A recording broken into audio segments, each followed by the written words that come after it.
Hey guys, welcome back to another video. Today we're going to be looking at kind of an unusual death card compared to what we would normally do.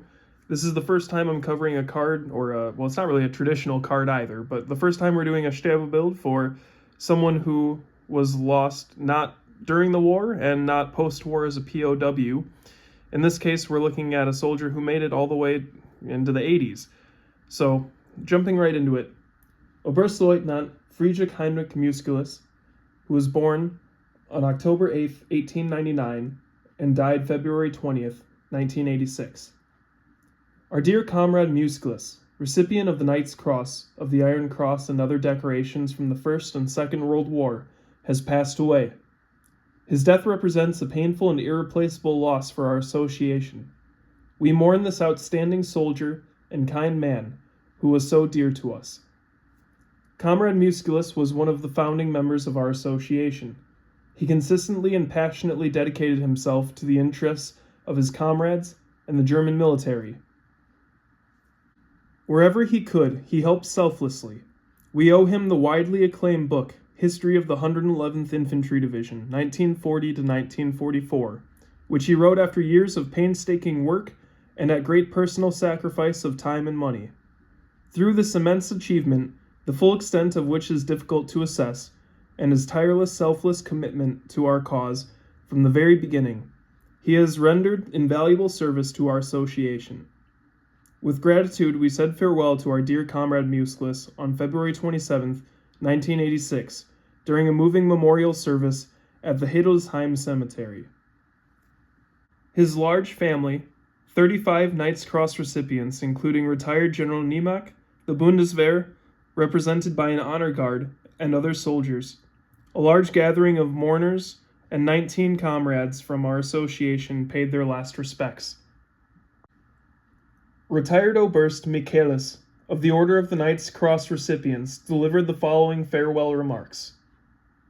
The former ensign in the Hessian Fusilier Regiment 80, the later commander of Panzer Brigade 108, OberstLeutnant Friedrich Musculus has been recalled to the Grand Army.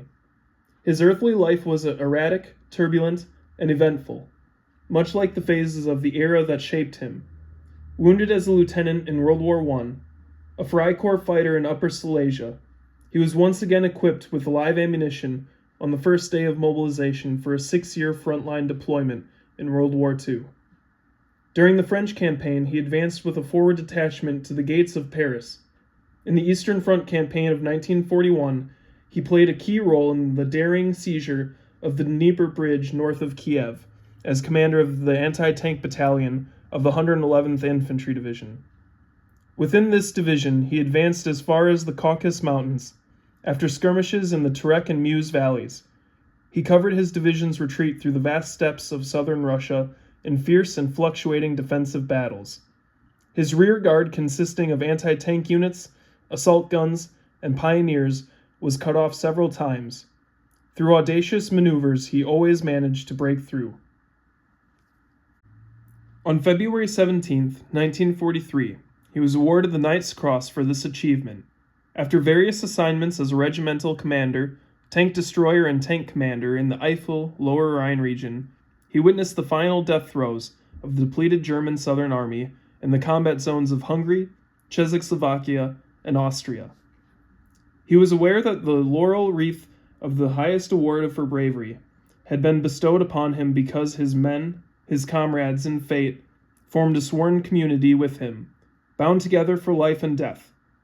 Therefore, he immediately re-established contact with them as soon as the cannons fell silent and the clouds of smoke had cleared. He documented the hardships and achievements of the officers, non-commissioned officers, and enlisted men of his division in the excellently written book he authored about the fate of the 111th Infantry Division. He felt equally connected to and obligated towards us, the community of Knight's Cross recipients.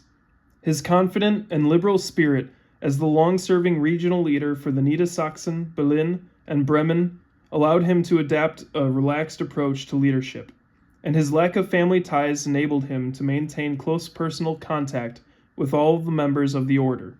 In this hour, we bid farewell with deep respect and gratitude to one of the last officers of the Imperial German Army, a brave battle-hardened frontline soldier of 2 world wars.